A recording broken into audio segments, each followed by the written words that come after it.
네, 비유로 읽는 성경 15번째 시간입니다. 그래서 사랑은 땡땡땡 낭비이다. 땡땡땡은 본인들이 정하시는 거예요. 그래서 제가 정의하진 않았는데 사랑은 낭비이다. 어떤 낭비냐?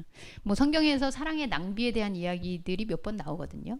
그래서 오늘 그 낭비의 차원에서 뭐 딱 맞춰 읽는 것은 아니지만 역시 사랑은 낭비구나. 그럼 낭비 그러면 우리 혜미님 어떤 생각 드세요? 전략해야지. 낭비하지 말아야지. 음. 그런 거 아직 쓸 수 있는데 버려져 있는 그것도 낭비네요. 그러네요. 그래서 이 낭비라는 개념을 또 우리 성경은 어떻게 쓰고 있는지 한번 살펴보도록 하죠. 누가복음 16장 1절에서 15절인데 맨날 맞다가 하연이가 왔는데 또 틀렸네요. 1절에서 15절 말씀인데 제가 읽도록 하겠습니다. 또한 제자들에게 이르시되 어떤 부자에게 청지기가 있는데 그가 주인의 소유를 낭비한다는 말이 그 주인에게 들린지라. 주인이 그를 불러 이르되 내가 내게 대하여 들은 이 말이 어찌 됨이냐. 내가 보던 일을 셈하라. 청지기 직무를 계속하지 못하리라 하니 청지기가 속으로 이르되 주인이 내 직분을 빼앗으리니 내가 무엇을 할까. 땅을 파자니 힘이 없고 빌어먹자니 부끄럽구나. 내가 할 일을 알았도다. 이렇게 하면 직분을 빼앗긴 후에 사람들이 나를 자기 집으로 영접하리라 하고 주인에게 빚진 자를 일일이 불러다가 먼저 온 자에게 이르되 내가 내 주인에게 얼마나 빚졌느냐 말하되 기름 100마리니이다. 이르되 여기 내 증서를 가지고 빨리 앉아 50이라 쓰라 하고 또 다른 이에게 이르되 너는 얼마나 빚졌느냐 이르되 밀 100석이니이다. 이르되 여기 내 증서를 가지고 80이라 쓰라 하였는지라.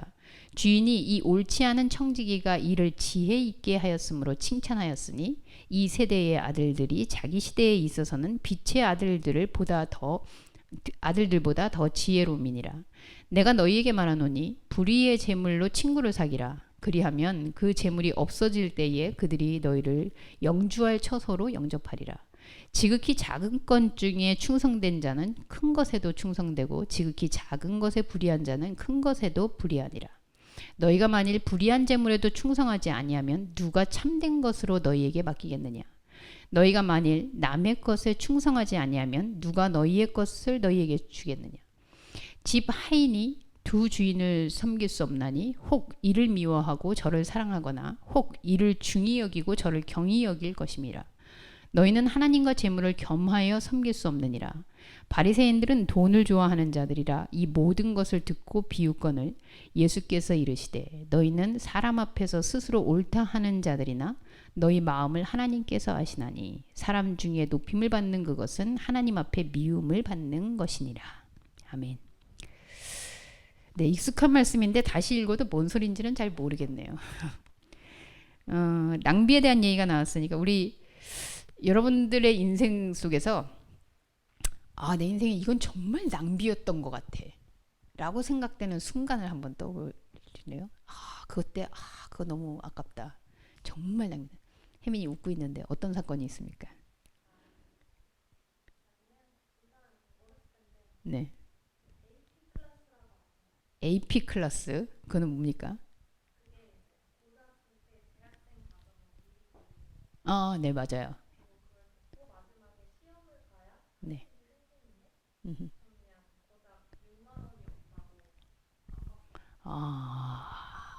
맞아요. 대학 가기 전에 고등학교 때 미리 따놓는 거죠, 학점을. 근데 그 6만 원이면 되는 거였는데 그 돈이 음, 음, 음, 그럴 수 있겠네요. 또 배웠어요. 그렇죠. 한 학점당 굉장히 비싼 거죠, 그거는. 아깝긴 하겠네요. 음, 혹시 우리 성진 씨 인생에 있어서 이거 정말 아까웠어요. 지금 생각해도 너무 아깝다. 군대 있을 때 군대 얘기 나오면 이제 또 설마 축구 얘기는 아니죠? 군대 있을 때 어떤 멍 때리는 시간을 낭비했다. 요즘은 멍 때리는 대회도 있던데. 멍 때리는 대회도.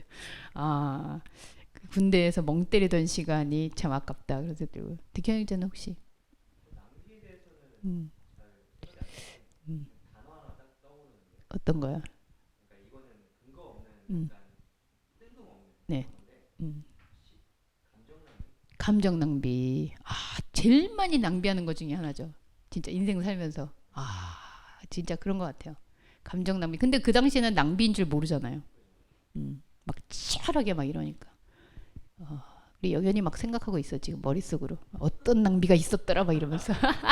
영현이 어떤 낭비야? 무슨 낭비? 돈 낭비? 뭐 이러고 요즘 넷플릭스가 이제 그 계정 공유 못하게 한다 그러더라고요. 그래서 막 난리치던데 그런 거죠. 그죠? 공짜로 보던 게 이제 못 보게 된다. 이러면 아 이거 아까운데 뭐 이러면서 낭비인데. 지혜 씨는 혹시 음. 아 우리 지금 마스크 쌓여 있잖아요. 아 맞아요. 그것도 막 사재기로 막 이렇게 막 이러는데 맞아요. 낭비. 이런 사람들이 있었는데 예수님이 네 그런 종들을 이제 데리고 있었던 거죠. 그 중에 이제 청직이라고 하는 거 보니까 아마도 이그 집안의 모든 살림을 좀 도맡아서 하고 있는 관리 책임자가 아니었나 싶어요. 그 책임자한테 소문이 들린 겁니다. 아, 저 집, 저 주인 그 재산 가지고 막 자기 위해서 낭비하는 저런 사람이 있어. 근데 이제 주인 귀에 들어간 거죠. 그래서 주인이 불렀습니다. 그러면서 책망을 해요. 너 소문을 듣자니 낭비를 한다고 내 들었다. 너 이렇게 하면 청지기 계속 할 수 있겠냐? 이렇게 했더니 이제 청지기가 정신이 번쩍 드는 거죠. 그 주인이 질책을 하는데 사실은 주인이 뭐 구체적인 얘기는 안 하고 그냥 소유를 낭비한다 이렇게 얘기를 해요. 그래서 이제 이 반응이 재밌는 거는 이 청지기가 이러다가 내가 이 자리 뺏기겠는데 나 직업 없어지겠는데 이제 이런 두려운 생각이 들면서 속으로 야 근데 내가 지금 이제까지 이렇게 관리인으로 살았는데 갑자기 이거 나가서 내가 힘쓰는 일을 하기도 어렵고 또 이 내가 이래가지고 쫓겨나서 나가면 또 이 그동안 나를 봤던 사람들이 얼마나 나를 무시할까 야 이거 안 되겠는데 이러면서 이제 머리를 굴립니다. 그래서 어떻게 결론을 냈냐 이 청지기가 이런 그 반응을 하게 돼요. 아, 어디로 갔습니까? 네. 내가 할 일을 알았다. 아, 이렇게 하면 직분을 빼앗긴 후에도 사람들이 내가 직업을 잃은 다음에도 내가 인심을 잃지 않을 방법이 있겠구나 생각을 한 거죠.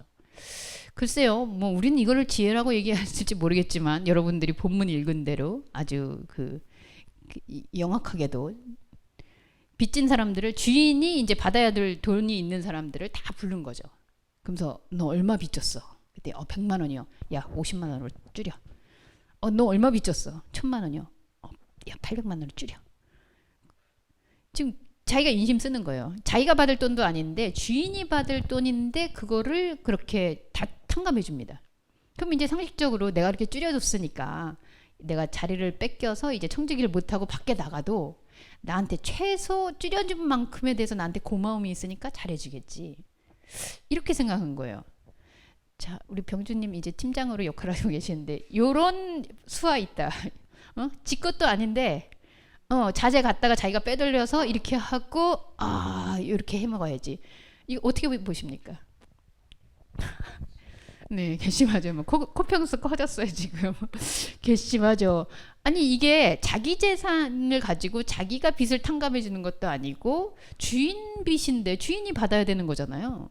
근데 주인 빚을 가지고 자기가 인심 쓰고 이렇게 했단 말이죠. 저는 이런 사람이 있으면 야 낭비하던 것보다 더 나쁜 거 아닙니까 이거? 네, 주인 빚인데 횡령이잖아 이거. 이거 범죄죠 사실은. 근데 여러분 여기 반전이 있어요. 이 반전이 뭡니까? 이 주인의 반응이에요. 그 제가 타이틀을 지금 칭찬이라고 썼잖아요. 칭찬이라니요. 이게 웬 칭찬? 이게 말이 됩니까? 주인이 이렇게 얘기해요. 뭐 우리 성경에는 불의한 청지기라고 나오는데 어쨌든 옳지 않은 청지기가 이를 지혜 있게 하였으므로 칭찬하였으니 이 세대의 아들들이 자기 시대에 있어서는 빛의 아들들보다 더 지혜롭다. 아니 자기 빚 지금 받아야 되는데 그거 다 자기가 탕감해주고 다니면서 주인 거를 아니 이전에는 아마도 낭비했다는 얘기가 자기가 쓰면서 뭘 낭비했나? 그렇게 생각했는데 지금 이건 더 큰 낭비잖아. 이거 거의 횡령이거든요. 근데 이 주인은 왜 칭찬을 하고 있는 걸까요? 예, 우리 병주님을 아까 괘씸하죠 막 이랬는데 예수님의 성품이 아니어서 그런 걸까요? 우리 이거 어떻게 이해해야 됩니까? 정말 이게 말이 됩니까? 아닌 말로 제가 그쵸 통진 씨 지갑에 지금 10만 원 들었는데 제가 그거 가져와가지고 막 남들한테 인심 쓰는 거예요. 내 것인 것 마냥. 이거 말이 안 되잖아요. 근데 이 주인이 칭찬을 한단 말이죠. 여러분 우리가 지금 비유로 듣고 있지만 이 주인 분명히 예수님일 것 같아요. 예수님은 그럼 우리한테 뭘 가르치시는 겁니까? 저는 예수님이 이런 교육 시키시면 제 아들 교육은 못 맡길 것 같아요. 이걸 어떻게 칭찬을 하나? 그리고 심지어 자기 시대에 있어서는 빛의 아들들보다 더 지혜롭다. 여기서 말하는 빛의 아들들은 분명히 이 당시에 지금 여러분들 상상해 보세요. 여기 예수님 말씀 듣고 있는데 주로 앞에 있는 사람들이 제자들, 무리들, 바리새인들, 서기관들 그렇습니다. 그럼 여기서 빛의 아들들은 누굴까요? 네, 하나님의 말씀을 잘 알고 하나님을 아버지로 생각하고 정말 경건한 생활을 하고 있는 말씀을 따르고 있는 빛의 아들들, 경건한 바리새인이나 서기관이나 그 당시에 하나님을 잘 따르는 사람들이었겠죠. 근데 그들보다 더 지혜롭다? 이 횡령하고 있는 사람이? 저는 이럴 때 이제 그 성경을 읽다가 성경을 종종 내던집니다. 이건 좀 너무하지 않나. 세상의 법에서도 이렇게 하면 자 이거를 우리가 오늘 이제 해석해 내야 되는 거죠. 분명히 주인은 예수님인데 주인이 이렇게 낭비를 자기를 위해서 하다가 심지어 나중에 가서는 횡령을 하면서 주인 것을 낭비하고 있는 사람을 칭찬을 하면서 그가 오히려 하나님의 빛의 자녀라고 부르는 사람보다 지혜롭다. 이렇게 얘기하는 것을 우리는 어떻게 이해를 하고 어떻게 해석해야 될 것이냐. 제가 볼 때는 낭비는 똑같거든요, 이 사람이. 근데 낭비의 대상이 달라졌어요. 여러분, 지금도 그렇지만 그 당시에도 율법을 따르자면 분명히 이러죠. 왼뺨을 맞았거든 어디를 돌려대라? 오른뺨을 때려야 되는 거예요. 이에는 이, 눈에는 눈. 세상에서도 그렇고 신앙적으로도 그렇고 저도 늘 그렇게 가르칩니다. 무조건 그리스도인이기 때문에 억울한 일을 당하라는 것이 아니다. 저도 그렇게 얘기하거든요. 세상의 법칙은 내가 100만 원을 빚졌으면 사실은 이자 붙여 120만 원 받아야 되는 게 원리예요. 그걸 상식이라고 생각하고요. 그리고 이 당시에도 율법의 법과 여러 가지 생각했을 때 그렇죠. 그래서 세금이 있으면 만약에 10,000원이면 10,000원이라도 더 받아야지 정상인 거지. 그걸 정상이라고 얘기하지. 그걸 깎아주고 탕감해주고 이러는 걸 정상이라고 얘기하지 않잖아요. 세상의 법은 우리가 이미 세상에 살고 있기 때문에 우리가 그걸 지키든 못 지키든 우리 너무 잘 알고 있어요. 세상에서는 아까 좀 전에도 제가 아까 우리 병준님하고 좀 얘기를 했었는데 요즘 세상법은 좀 더 다르더라고요. 가능하면 일을 안 하고 불로소득을 하는 게 안정된 삶이에요. 그래서 전부 다 건물주가 되길 원하죠. 요즘은 조금 드리고 많이 받는 게 자본주의의 원리예요. 뭐 기독교도 마찬가지 않습니까? 하나님한테 내가 이거 어렵지만 이렇게 드리고 하나님이 크게 축복 주는 게 좋은 거예요. 세상의 방향은 다 이렇게 돼 있어요. 근데 지금 예수님은 도대체 왜 이렇게 얘기했냐? 근데 이 종이 한 태도가 세상 법 같지 않아요. 왜냐면 세상의 법 같으면 지금 주인한테 쫓겨날 것 같으면 어떻게 해야 될까요? 주인 거를 한탕 해야죠. 빨리 창고 가서 보고 그동안 내가 했던 거 빨리 빼돌리고 이렇게 뒤로 해야죠. 그런데 이 물질을 관리하다가 갑자기 사람들에게 이거를 나눠주면서 내가 물질이 그리고 내 위치가 없어졌을 때 남아있을 게 뭐지? 를 계산하는 거예요. 그래서 남아있을 게 뭐라고 판단해요? 관계구나. 사람이구나. 존재구나. 이 생각을 하는 거죠. 그래서 이 사람이 한 거는 그냥 간단하게 얘기하면 남아있는 것과 남아있지 않은 거를 분리한 거죠. 내가 재산이 없어졌을 때, 혹은 내가 이 위치가 없어졌을 때, 내가 더 이상 이렇게 할 수 없을 때 남아있는 게 뭐지? 그랬더니 사람이 남는 거예요. 관계가 남는 거예요. 자, 예수님은 이거를 지혜롭다라고 봤다고 저는 생각이 듭니다. 어떤 면에서? 자, 그러면 자기 시대 빛의 아들 조금 생각해 보죠. 이 세대의 아들들은 분명히 이 세대의 아들들은 제가 좀 전에 얘기한 것처럼 이 시대에 통용되는 법대로 살아가고 있는 우리의 그냥 형상적인 자연스러운 모습이에요. 청지기도 사실은 그랬어요. 나한테 맡겨졌으니까 내 권한으로 좀 뭐 낭비 좀 하는 거, 낭비라고 생각 안 했겠죠. 마땅한 권한이라고 생각했는데 주인이 그거를 낭비라고 얘기했고, 그래서 일자리가 뺏길 수도 있다. 이건 우리 살면서도 뭐 직업이 있을 수도 있고 없을 수도 있고 뭐 그런 거잖아요. 그게 이 세대의 그냥 원리예요. 그건 우리에게도 해당되는 일들이고요. 그런데 이 세대의 아들들이 자기 시대가 왔대요. 그럼 이 세대에 있을 땐 자기 시대가 아닌가? 이 자기 시대는 뭐지? 여러분, 여기에서 이 자기 시대는 이 세대의 아들들이 물질에 의해서 현상의 법칙대로 돌아가다가 이거는 없어지면 남는 게 아니네. 관계가 남는 거네. 그럼 관계를 맺고 있는 나도 물질이 아니라 존재잖아요. 존재가 남는 거네. 그래서 자기 자아를 깨닫게 되는 그 순간, 우리로 얘기한다면 현상 세계를 살고 있다가 결국은 그쵸, 이 현상 몸 없어지겠죠. 뭐 아픈 몸이든 건강한 몸이든 언젠가는 죽어 없어지겠죠. 그런데 이 현상에 이 세대의 것들이 없어지면 남는 게 뭐지? 영적인 생명만 남는 거구나. 영적인 관계만 남는 거구나. 이렇게 알게 된 순간이 자기 세대예요. 자기를 알게 된 거죠. 자기 존재를 인식하게 되는 거죠. 그렇게 자기 시대가 되면 그때는 나 빛의 자녀거든. 나 하나님의 자녀거든. 하고 자부하고 있는 바리새인들, 그리고 스스로 말씀의 자녀라고 그렇게 하고 있던 사람들보다 그게 진짜 지혜라는 거예요. 여러분 이해되셨어요? 바리새인과 서기관들과 무리들이 지금 나는 하나님의 자녀야 이렇게 생각하고 있었는데, 예수님은 사실 여기서 이 세 개를 다 동시에 털어버립니다. 그래서 이 세대는 현상하고 같이 동행하고 있는 우리들. 그래서 현상이 없어지면 없어지는 대로, 또 있으면 있는 대로 그냥 그 법칙에 따라서 많으면 더 좋고 적으면 더 가지려고 노력하고, 이런 시대의 법칙에 살다가 이게 다 없어지면 뭐가 남지? 그러면서 자기 자신을 자각하는 세대. 그래서 자기 세대가 되는 거예요.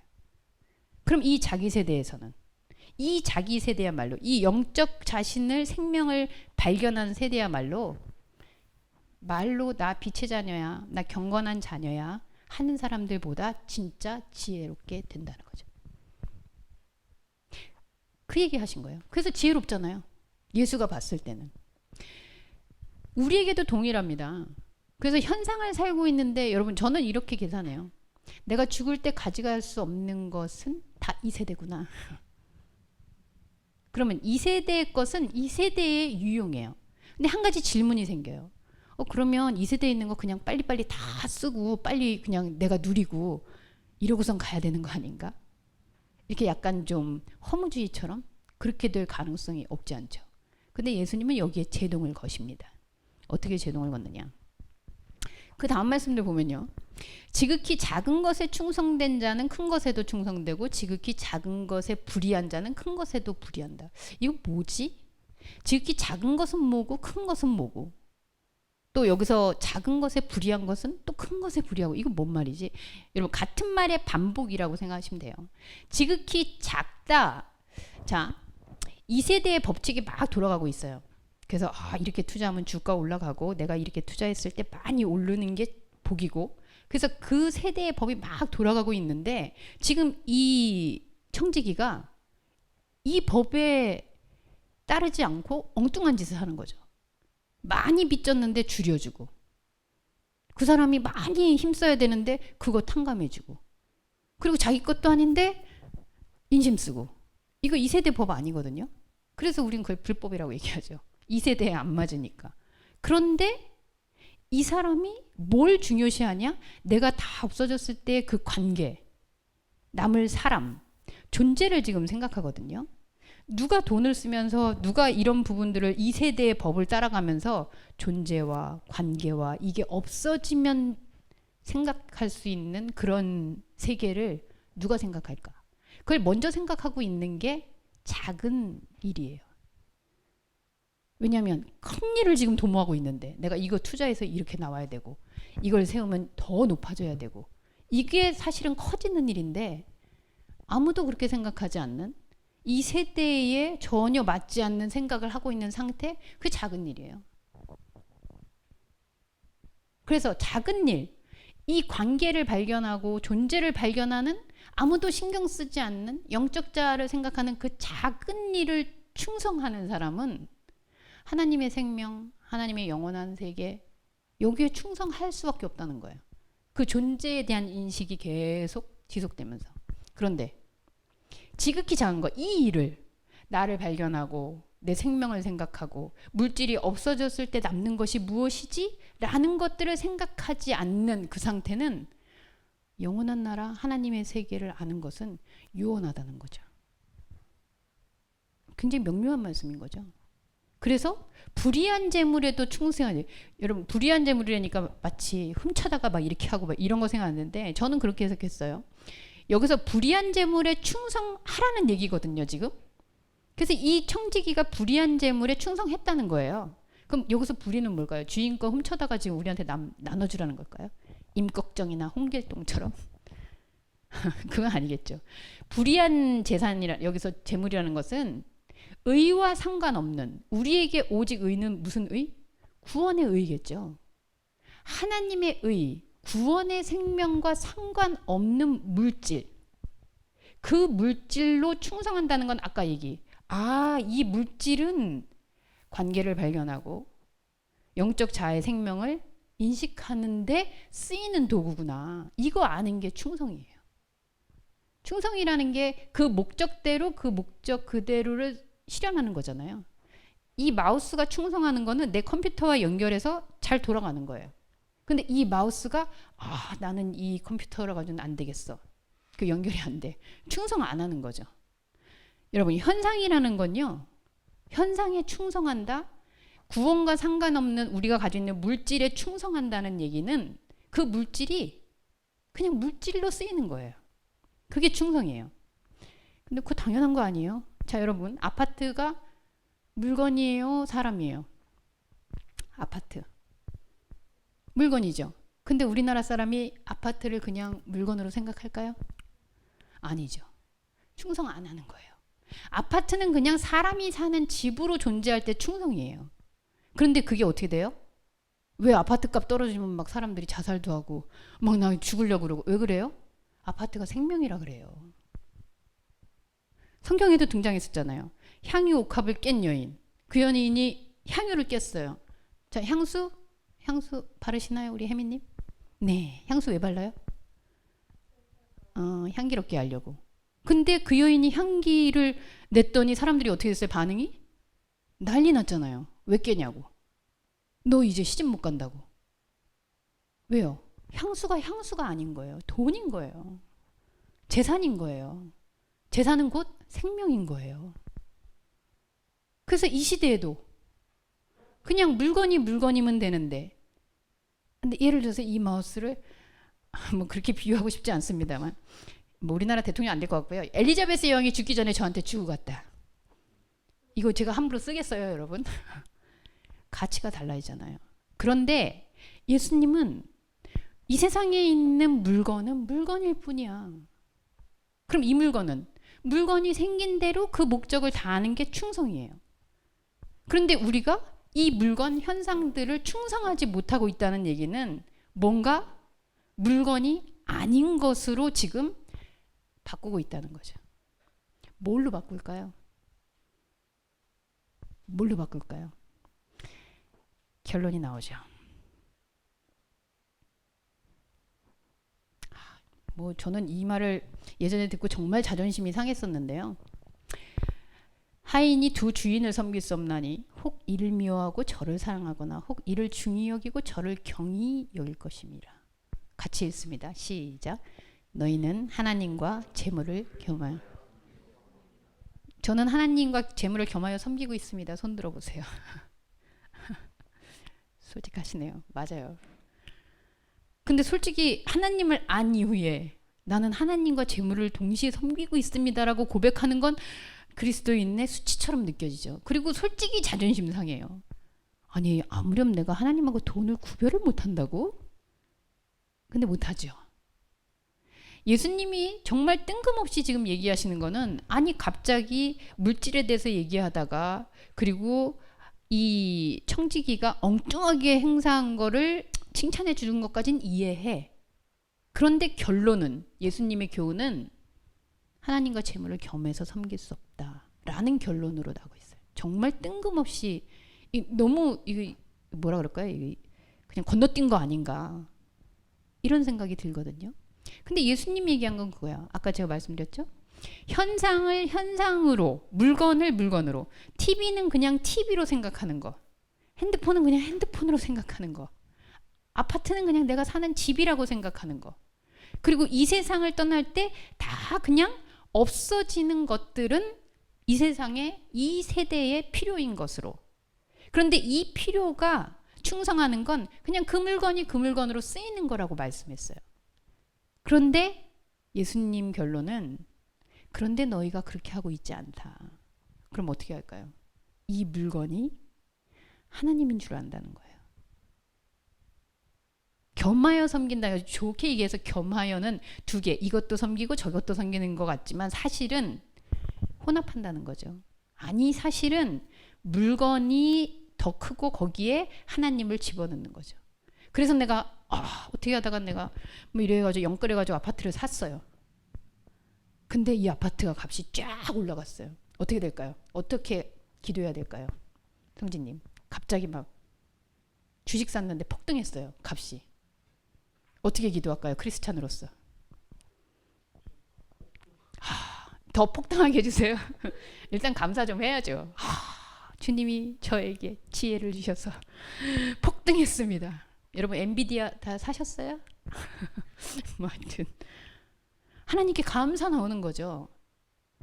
왜냐하면 하나님이 지혜 주셔서 하나님이 이끌어 주셔서 내가 샀더니 올랐더라. 자 그럼 갑자기 이게 폭락했네요. 영끌했는데 어떻게 기도해야 될까요? 주님 제가 하나님을 앞섰습니까? 하나님이 좋은 기회를 기다리려고 했는데 제가 못 기다렸습니까? 이러면서 자책해야죠. 주님은 이런 모든 것들이 물질과 이 세계에 있는 것과 하나님을 동일시해서 이게 있으면 하나님이 있는 거고 이게 커지면 하나님 더 많이 사랑하는 거고 이게 적어지면 하나님한테 내가 뭔가 벌 받는 거고 이렇게 생각하는 걸 하나님과 재물을 겸하여 섬기고 있는 상태라고 판단하십니다. 그럼 우리도 다 하고 있는 거죠. 현상을 현상으로 생각하는 게 도대체 뭐길래 이 주목사님은 맨날 저 얘기만 하실까? 저도 참 신기해요. 성경은 어쩌면 이 얘기를 이렇게 집요하게 하고 있을까? 현상이 물질이 뭐 우리 다 알고 있잖아요. 죽으면 이거 다 놓고 간다는 거. 근데 여러분 말은 정말 그렇게 생각해요. 근데 죽으면 놓고 간다고 생각하면 사람들이 정말 이렇게 살까? 라고 생각하는 게 너무 많잖아요. 크리스찬들도. 그리고 내게 소유가 물질이 많아지면 하나님의 복이라고 너무 자연스럽게 믿잖아요. 그리고 그게 떨어지면 내가 뭐 잘못한 게 없나? 다시 새벽기도 나가야 되나? 다시 하나님한테 뭐 헌신해야 되나? 찾잖아요. 두 주인을 섬기고 있는 거예요. 물질 곧 하나님이라고 붙여놓고 있는 거예요. 너무 극단적으로 얘기했나요? 사실입니다.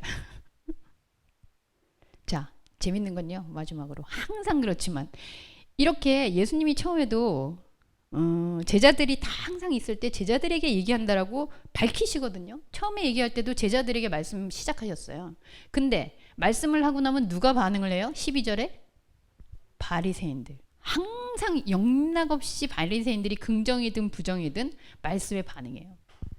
그래서 여러분 우리는 사실은 저는 오순절 성령 사건 이전까지는 제자들은 아무 생각이 없어요. 예수님의 말씀을 듣고도 이게 뭔 말씀인지 궁금하지도 않고 그냥 우리 배고픈데 먹여주시면 좋겠다.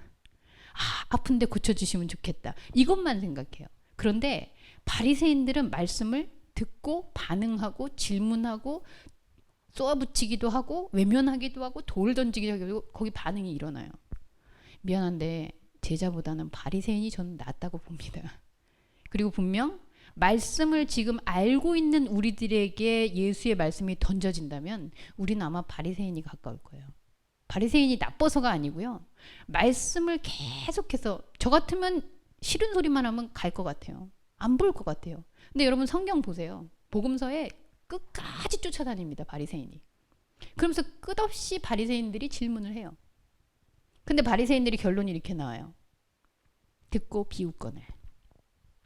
자, 왜 비웃었을까요? 그죠? 제가 아까 그렇게 얘기했잖아요. 여러분, 현상에서 없어지는 것은 하나님이 아닙니다. 아파트는 그냥 아파트입니다. 물건은 그냥 물건입니다. 현상은 그냥 현상입니다. 그리고 지혜로운 것은 현상이 없어졌을 때 뭐가 남지? 아무도 생각하지 않아도 되는. 그게 지혜로운 겁니다. 라고 제가 얘기하면 아직 여러분들은 젊어서 안 그럴 수도 있어요. 네, 물론 우리 뭐 어르신들도 안 그러겠지만 속으로 목사님 참 순진하시네. 세상에 아파트 한 채는 있어야지. 그 반응이에요.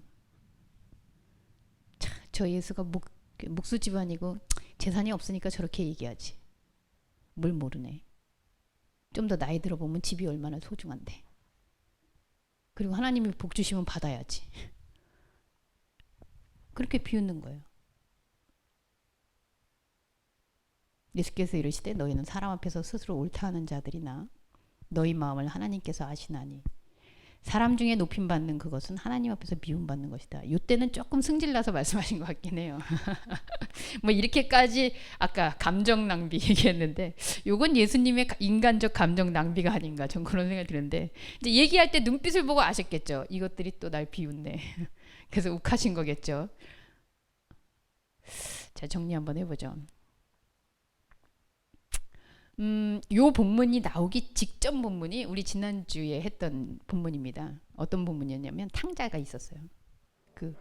우리 탕자 비유라 그래서 아버지 재산 가지고 나갔다가 다 쓰고 소모되고 들어와서 이제 아버지 집에 돌아왔던 이런 공통점이 있는데요. 이 탕자가 재산을 많이 가졌었잖아요.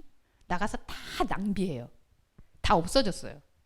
이 세상 께 사라졌어요. 사실은 내가 만약에 이 세상 물질이 재물이 목숨이라고 생각하는 사람은 이 재물이 없어지면 죽습니다. 그렇잖아요. 이게 목숨이니까. 근데 이 탕자라고 부르는 돌아온 그 막내 아들이 둘째 아들이 재산이 있을 때 당당하게 세상으로 나가요. 이 세대의 아들들이 된 거죠. 근데 나가서 이게 다 없어졌어요. 그래서 없어지고 나니까 난 어디로 가야 되지? 내 친구도 다 사라져 버렸네. 내가 물질이 없어졌는데 떠나는 친구는 물질이에요. 저하고 관계 맺은 게 아니라 내가 물질이 없는데도 있는 게 관계일 가능성이 크죠. 그래서 이 사람이 다 낭비를 하고 한마디로 물질 세계가 현상 세계가 다 죽고 나니까 내가 있을 곳이 어디지? 아버지 집이구나 하고 돌아왔거든요. 예수님이 봤으면 근데 아버지가 거기 혼내지 않잖아요. 그때도 하나님 비유거든요. 하나님이 그거 나무라지 않잖아요. 오히려 저기 먼데 아까 우리 기다림 시 읽은 것처럼 아들이 언제 오나 기다리다가 쫓아가서 안아주거든요. 그렇게 낭비하고. 근데 형은 안 그러잖아요. 형은 물질 세계 옆에 계속 있었거든요. 근데 저놈이 들어와서 이것까지 낭비하면 어떡하지? 이것까지 또 말아먹으면 어떡하지? 그러니까 안 와야죠. 관계보다는 이걸 지켜야죠. 똑같은 논리입니다. 그 말씀 이후에 예수께서 왜 이야기를 했을까? 예수님이 꼭 시차적으로 그렇게 이어서 하지 않았더라도 성경은 왜 이 두 이야기를 붙여놓고 있을까? 현상은 우리의 존재, 하나님의 세계와 나의 연결되어 있음, 이것으로 쓰일 때 충성된 거예요. 그리스도인에게는. 일반적인 현상 세계의 물질은 마우스는 마우스로, 컴퓨터는 컴퓨터로. 리모컨은 리모컨으로 하는 게 충성입니다. 기독교인들에게는 이게 연결되고 그대로 쓰이는데 한 가지를 더 생각하게 해요. 아, 이 현상이 하나님이 아니구나. 아, 이 물질이 하나님이 아니구나. 이 세상에 이것들이 없어질 때 나에게 하나님이 남는가?를 질문하게 되겠죠. 그걸 예수님은 지혜라고 얘기합니다. 청지기가 똘똘한 건요, 여러분. 이제까지 우리가 종의 비유 되게 많이 했어요. 생각나십니까? 농장 주인이 멀리 떠났는데 아들 보냈더니 결국은 다 죽이고, 또 주인이 그렇게 얘기했더니 가가지고 또 막 다 모함하고 배신하고, 이런 종들이었거든요. 이 종이 다른 지점이 주인이 얘기를 했더니 하고 변화가 돼요. 그리고 자기가 하는 행동이 바뀌어요. 알고 그러는 건지는 모르겠으나, 그래서 결국은 자기가 남는 게 물질이 남거나 자기 명예가 남는 게 아니라 관계와 존재가 남는다라는 것을 깨달은 거죠. 완전히 돌아선 거죠. 낭비는 처음부터 똑같았어요. 자기한테 주인 거를 해가지고 낭비하든 남한테 퍼져서 낭비하든 낭비는 똑같았는데 방향이 완전히 바뀌었어요. 이런 걸 성경에서 교리적으로 뭐라 그럴까요? 완전히 방향이 바뀌었다? 회개죠. 모험할 수 있는데 여러분, 불의한 청지기가 아니라 회개한 청지기라고 저는 봅니다. 하나님은 오늘도 우리에게 회개하라 라고 얘기했을 때 저는 이게 회개라고 생각이 들어요.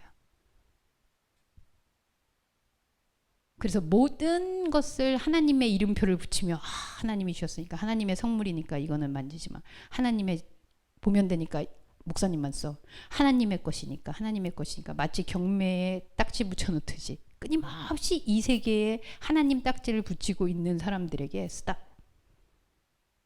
그게 없어졌을 때 너는 뭐가 남니? 라고 묻고 계신다는 거죠. 그렇다면 여러분은,